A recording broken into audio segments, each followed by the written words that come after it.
I knew something had shifted when the office plants started dying. I'd kept that stupid ficus alive through 2 CEOs, a ransomware scare, and 1 intern who microwaved salmon. But now it drooped like it knew the air had changed, like it could smell the smug cologne of corporate decay wafting in from Darren's corner office. 15 years I'd worked here. 15, not loud, not flashy. It was the woman who knew where the bodies were buried and who signed the forms that made them disappear.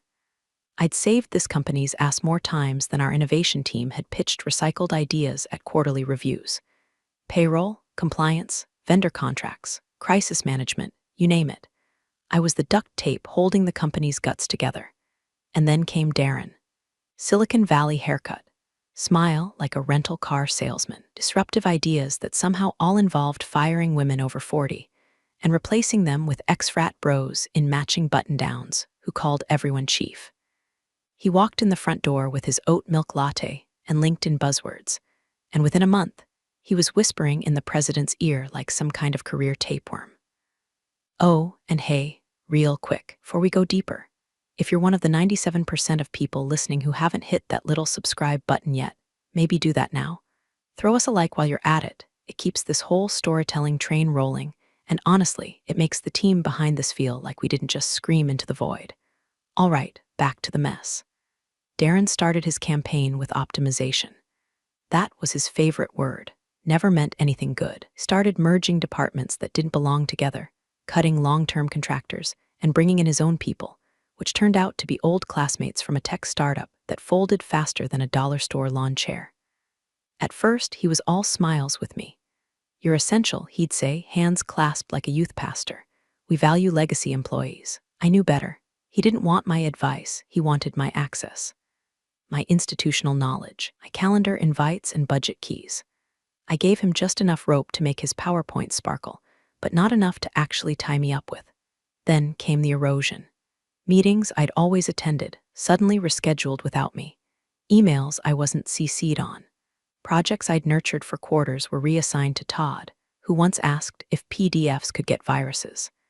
When I questioned the logic, Darren smiled with his teeth and said, imagining workflow dynamics, which loosely translated meant, get out of the way, dinosaur. But I wasn't panicking. I was observing, watching how he moved, who he flattered, which hands he shook and which he let go. I saw how the president, once a reasonable man with decent instincts, started parroting Darren's lingo like he was auditioning for TEDx talk. Agile culture, lean pivot, ideation hubs. And I watched how the younger women in the office, sharp, smart, full of potential, started avoiding Darren's glass-walled office. I caught one of them crying in the break room after a performance review where he'd called her too emotionally reactive for leadership.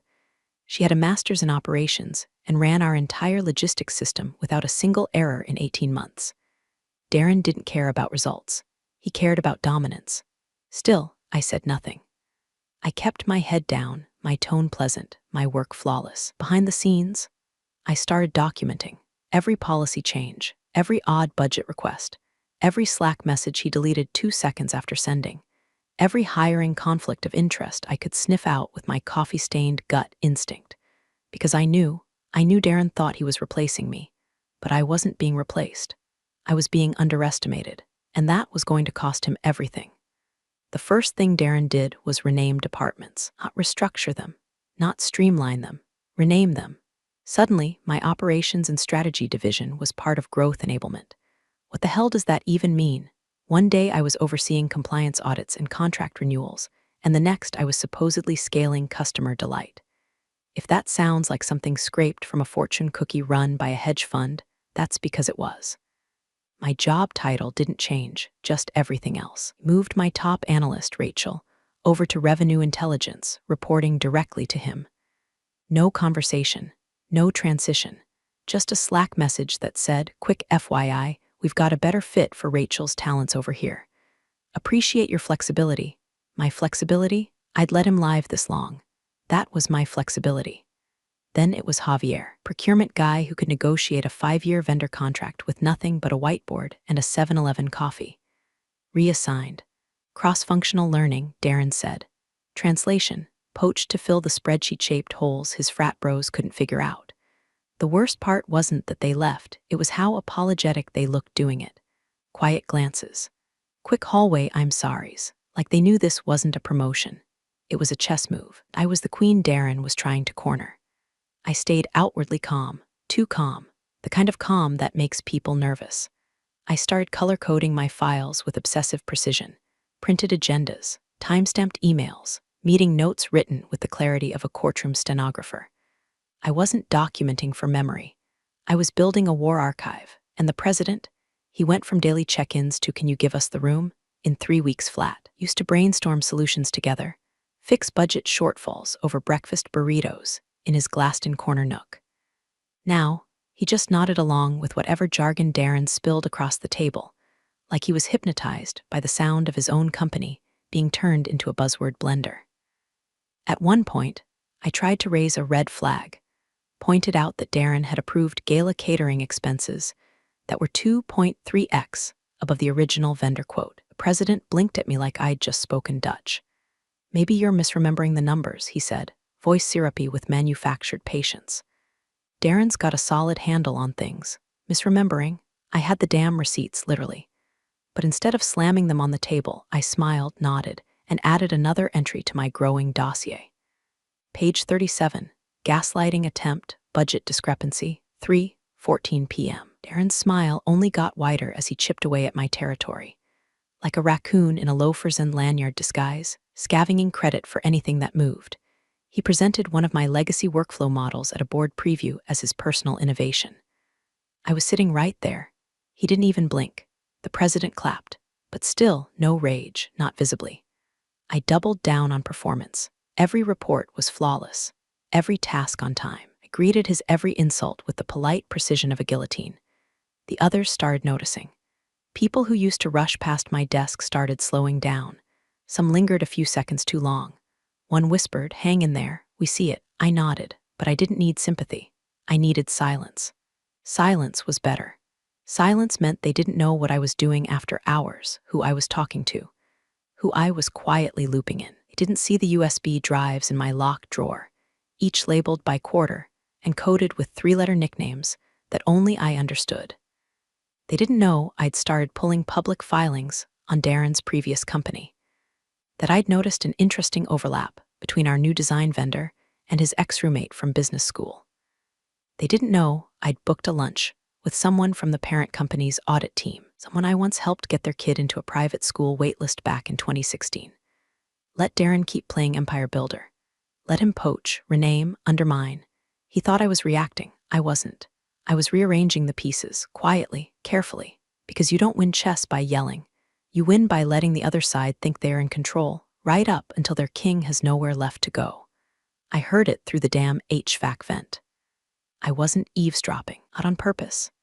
I was in the back conference room, my old war room, trying to print out a vendor contract that Darren's revenue intelligence team had somehow managed to turn into a 48-page flaming disaster of markup hell. The printer jammed, of course, and while I was elbows deep in toner and profanity, I heard his voice drift through the vent grate. Legacy employees like her. You keep them around just long enough to figure out what they know, then, poof, time for an early retirement. Gotta evolve or die, right? There was a chuckle. Male, young, new. Is she like not aware she's being sunsetted? Sunsetted, not fired, not replaced. Sunsetted, like I was a damn screensaver. That's when it clicked, not the printer, the setup, the missed emails, the vanished calendar invites. The projects pulled like rug threads under my feet. This wasn't just disrespect. This wasn't even garden variety corporate erasure. This was Darren preloading the narrative, framing me as outdated, uncooperative, difficult. He was softening the ground so when the axe came down, it'd look like my fault, like I'd failed to adapt. Cute. HR naturally had ghosted me. I'd emailed twice that week about my org chart access being revoked and the sudden change to my PTO accrual tracking. No response. The third time I got an auto-reply, "Angela is currently OOO." For the entire week. Week when Darren was very much in the office, smiling like a possum that found the trash can open. They were going to do it publicly, I could feel it. The gala was coming up, and Darren loved a dramatic close. He probably thought firing me the same night I was scheduled to receive a Legacy Leadership Award would be poetic, like putting down Old Yeller during halftime. But if he wanted theater, I'd give him Shakespeare. I started with my laptop, pulled my files, my real files. Not the sanitized junk in the shared drive, but the originals. The ones with the financial discrepancies, the event budgets, the vendor cross-references that made Darren's web look a little too incestuous to be accidental. Encrypted the drive. Backed it up twice. Stored one copy at home. One offsite. Next came emails, flagged, sorted, annotated. Every deleted thread, every off-the-record Slack message forwarded to my personal inbox, using a script I wrote during the pandemic when IT thought blocking downloads was cute. Then I got quiet. Too quiet. I stopped asking questions. I started nodding more in meetings. Gave Darren the I'm tired and grateful for my paycheck look. It worked. He stopped watching me so closely. Thought I was resigned. That's when I reached out to Helen. Helen's one of those people who doesn't show up in org charts, but can stop a promotion dead with a single text. She used to run compliance for the parent company before taking early retirement. I mentored her replacement, so we stayed in touch, birthdays, holiday cards, shared gripes about high heels and low pay. I sent her a short message, thinking of making a move, might have something you'll want to see first. Her response was instant, let's do lunch. My treat, bring hard copies. Then I reached out to Julian, CFO's office. Mid-level but sharp, fast, and loyal to the kind of order Darren couldn't fake. Back in 2017, I helped cover for him when an error in a forecasting sheet nearly cost him his job. Never asked for anything in return, until now. I kept it vague, need eyes on a few numbers. Quietly, you in? His reply, always. Finally, I sent a burner email to a board advisor. I once babysat his dog when his housekeeper quit the morning of an earnings call. Long story, longer memory. I signed it simply, you might want to be at the gala. Second row, left aisle, and then I waited, composed, steady, like a fuse wired to the foundation of a building no one noticed was already leaning. Darren thought he was planning my exit. He didn't realize he was setting the stage for his. Met at a diner that smelled like burnt toast and government secrets. Marty was already in the corner booth, jacket off, tie askew like he'd wrestled it off mid-panic. He looked at me the way men look at thunderstorms on the horizon, equal parts awe and dread. You said it was urgent, he said, sliding me a mug without asking how I take my coffee. He remembered. Of course he did. I handed him the file folder. Thick, tabbed, color-coded. Inside was a curated tasting menu of Darren's incompetence, deceit, and opportunism, served cold with a side of forensic accounting. Jesus Christ, Marty whispered after 10 pages. Keep going, I said. It gets better around page 34. That's where the vendor contracts start looping back to his previous employers. You'll love the signatures. Very familiar. He flipped faster. Stopped. Blinked. Wait, this guy's hiring his own roommate's consulting firm. His ex-girlfriend runs the catering company that billed us $312 per guest for surf and turf. For a nonprofit fundraiser. That's double the approved gala budget. Almost triple, I said, sipping burnt diner coffee like it was champagne. He's counting on the event being flashy enough to distract from the numbers. Most of the boards too busy shaking hands to read the fine print. Artie looked at me like I'd handed him a live grenade and a manual written in Latin. Does the president know? I think he knows just enough to be dangerous. Darren's been feeding him a narrative, legacy bloat, old systems, outdated culture. He's buying the pitch because it sounds like progress. But Darren's not innovating. He's embezzling under the guise of transformation. Marty exhaled slow. You've already started your end game.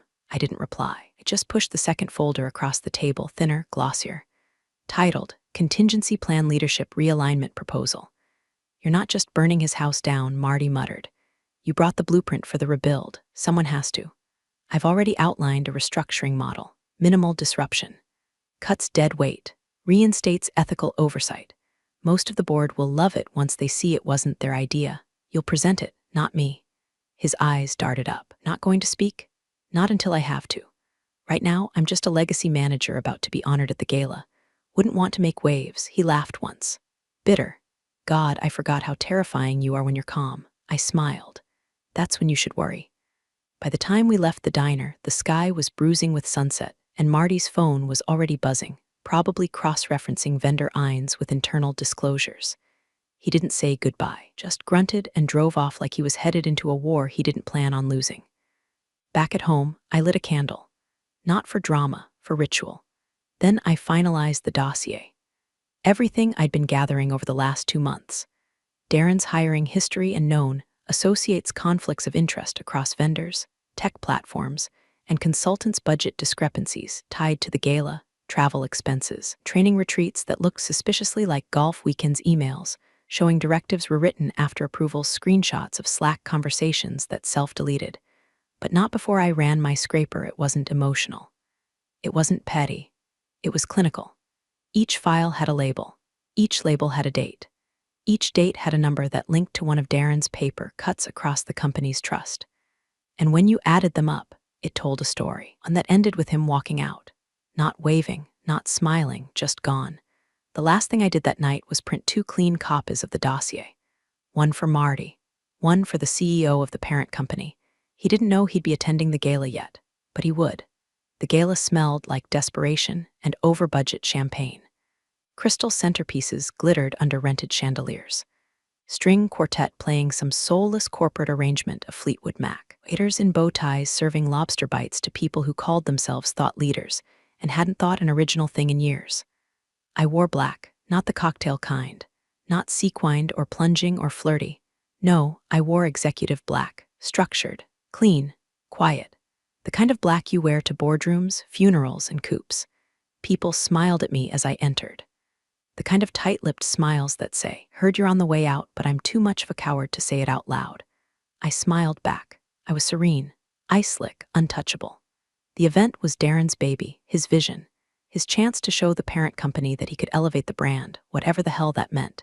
He was everywhere, posing for photos, shaking hands with donors, playing MC like he was hosting an awards show instead of an evisceration. My award was scheduled last. Legacy leadership recognition, slot reserved for the person everyone pretends to admire but secretly believes is a relic. A ceremonial pat on the head before pushing them off a cliff. And Darren, bless him, couldn't resist the drama. I was standing in the wings, behind the velvet curtain, reading my speech one last time, not that I planned to deliver it, when I heard his shoes. Loafers. Cheap leather. Confidence borrowed from a title he hadn't earned. He leaned in like we were old friends. "Enjoy the spotlight, Nora," he said, voice syrupy. "Because it's your last time under it." I turned. He smiled, so pleased with himself. "You're done here, just made it official. HR will send your paperwork Monday." I didn't blink, I didn't flinch, I just nodded. "Oh," he added, "I'll be accepting the award on your behalf, but feel free to say a few words. Closure and all that." "Of course," I said. "Wouldn't want to rob you of your big night." He smirked, turned, disappeared through the curtain. I waited 10 seconds, breathed, then smoothed the front of my jacket, stepped out from the wings, and walked straight to center stage. The room was packed. Board members, clients, donors, staff, champagne flutes frozen midair. Darren halfway to the podium, mic in hand, confusion flickering behind his smug little eyes. I took the second mic from the hostess, smiled warmly. "Good evening," I said. Quick correction to the evening's program. Silence fell. Dead, total silence. Even the string quartet stopped mid-note.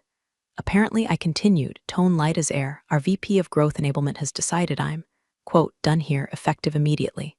He wanted me to know right before the speech, which I thought was a nice touch of symbolism.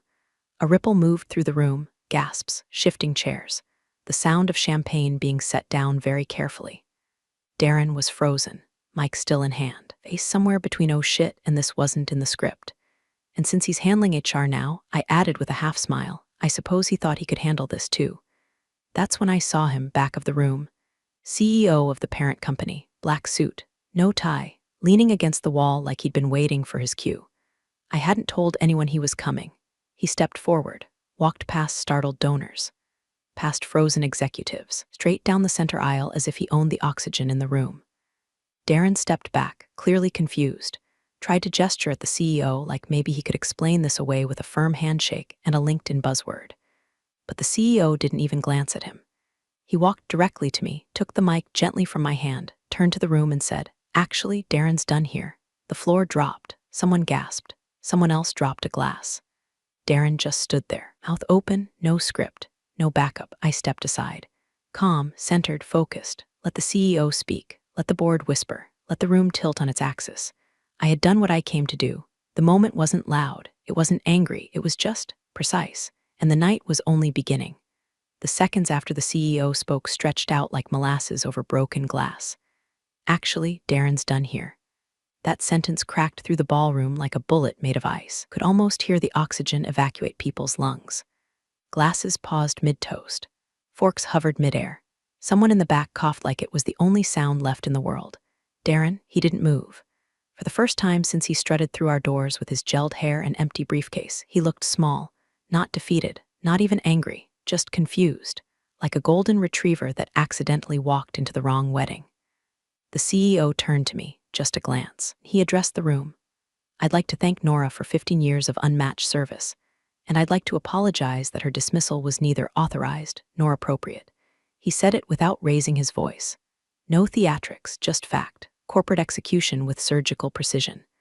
I could feel the blood rush to my fingertips, not from fear, from adrenaline.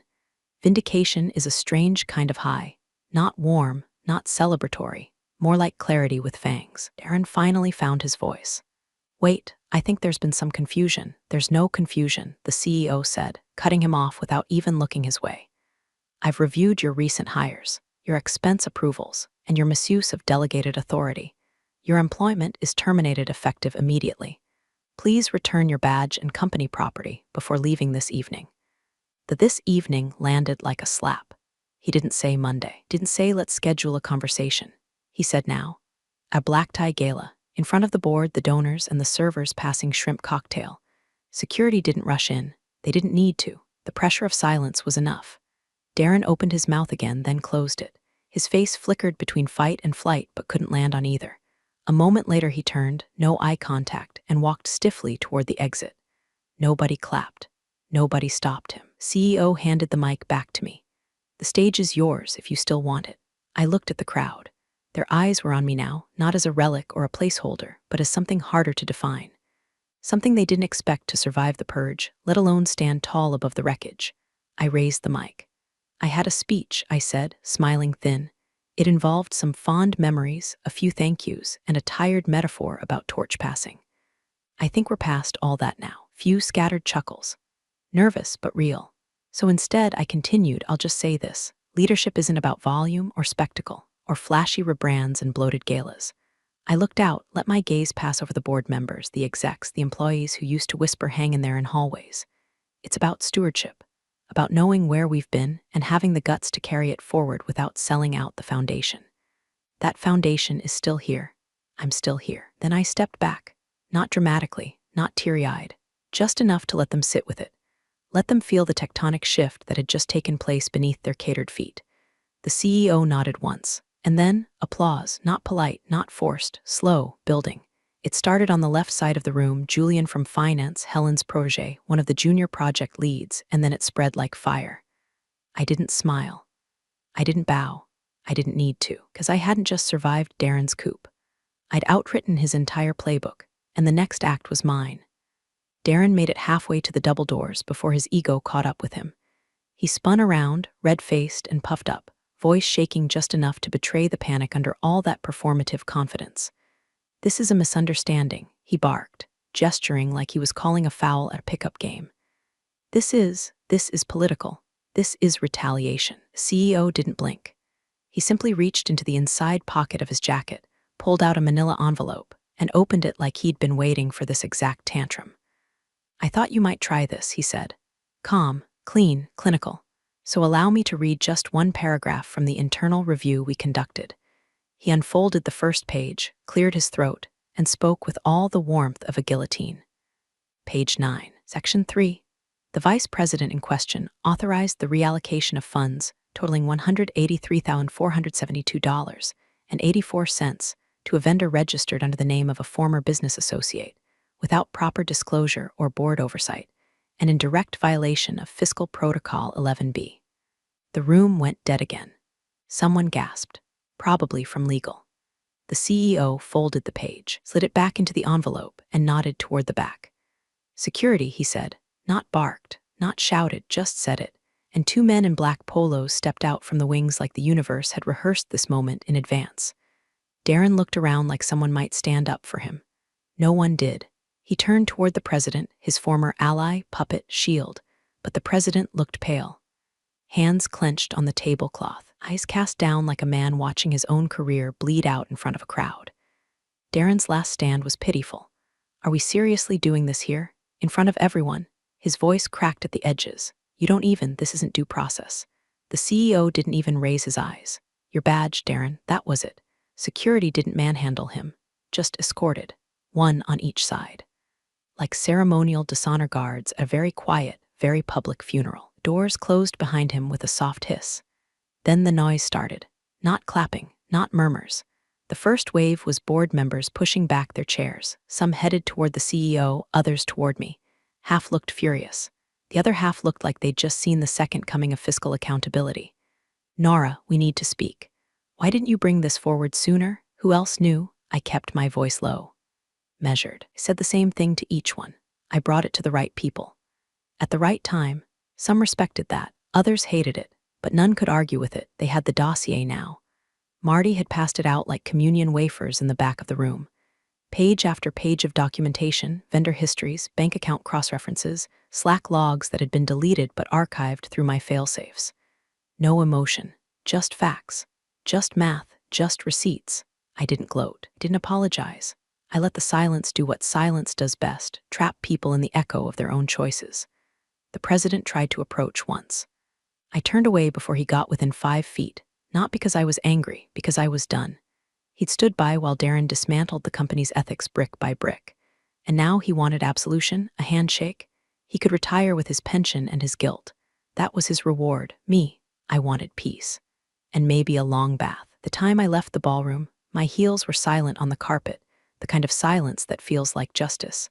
Not victory, not revenge, just alignment. The wreckage behind me was no longer mine to manage. Let the suits sort it out. I had other plans. The email went out Monday morning at 7:06 a.m.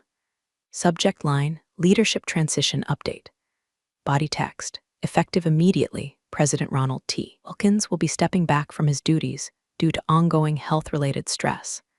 We thank him for his years of service. Health-related stress. Translation. He saw the ship tilting and jumped before it sank with him in the captain's chair. There was no press release, no photo montage, just a sudden quiet where his calendar used to be and a discreet removal of his nameplate from the executive directory. Word around the building was he was still available in an advisory capacity, which is corporate speak for he's home in slippers watching reruns and praying nobody subpoenas his inbox.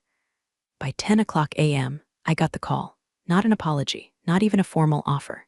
Just a simple, direct line from the CEO himself. We'd like you to assist with operational transition for stability. I waited a beat. Let the silence hum. I'll need full access, I said, and autonomy to restructure. No middlemen, no shadow puppeteers. There was a pause. Then, understood, so I walked back in. No fanfare. No escort. Just me, a black notebook, and the unnerving stillness of people who now looked at me like I might be bulletproof. My old office had already been cleared. The intern, one of Darren's last vanity hires, had left behind a potted succulent and a branded water bottle filled with what I can only assume was ambition-flavored La Croix. I tossed both in the trash and reopened my file cabinet like I never left. And then I got to work. First, Darren's strategic hires. One by one, I pulled their files, reviewed qualifications, tracked invoice trails, matched timelines. Half of them weren't even showing up to meetings, just forwarding decks from third-party consultants who billed us more per hour than the lawyers cleaning up Darren's mess. I revoked their access by end of day. No speeches, no theatrics, just a digital leash yanked clean off. Next, the budget. I flagged every bloated event cost, every rebranding initiative Darren greenlit without oversight, every suspicious line item labeled executive consulting, handed finance a corrected ledger with notes so sharp they should have come with bandages. Then, the people. Not the ones who stayed close when things got ugly. They were easy. I pulled them in quietly. Gave them tasks, listened to their insights, reminded them what institutional trust felt like.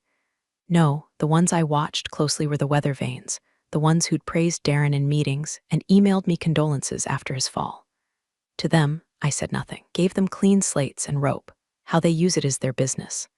By the end of week 1, the tone in the office had changed. Meetings started on time. Emails got shorter. People stopped covering their mouths when they whispered. I didn't make a speech. I didn't post a memo. I didn't revamp the mission statement or install bean bags in the break room. I just worked, and they noticed. Because competence doesn't need a banner. It just needs a moment. I finally had mine.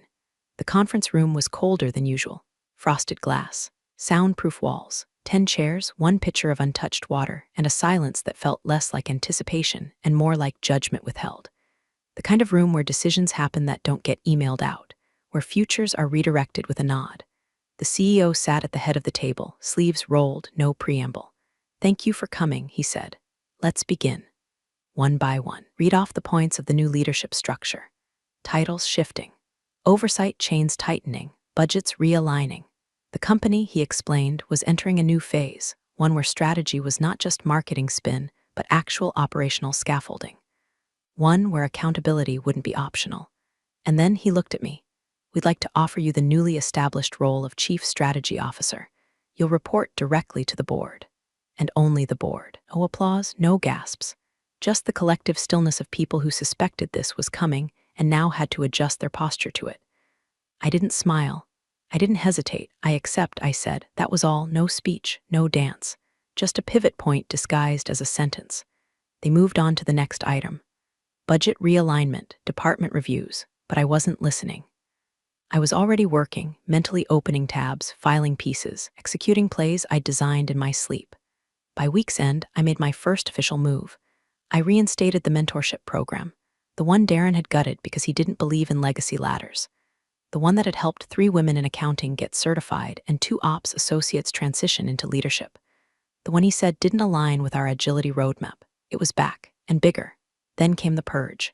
Quiet, surgical, no pink slips, no public firings, just a ripple of revoked credentials and redirected workflows. Darren's inner circle, his hallway echo chamber of yes men and LinkedIn cheerleaders, found their calendars empty, their Slack channels archived, their influence evaporated. They weren't fired, they were erased. And in their absence, real work began. Processes that had buckled under bloated jargon started humming again. Junior staffers started speaking up in meetings without glancing over their shoulders. New intern program was approved. A burnout relief initiative fast-tracked. No one thanked me. They didn't need to. I wasn't there for applause. I was there to correct the program. That's exactly what I said at the close of our next quarterly planning session. I stood, closed my laptop, looked around the room and said it's simple, steady, final. Let's correct the program. No fireworks, just a recalibration. Just a woman in black taking back what was hers. One decision at a time. Fade to black. Appreciate you sticking around, you wise old rebels. Smash that subscribe button, or this fossil might just cause another epic fiasco.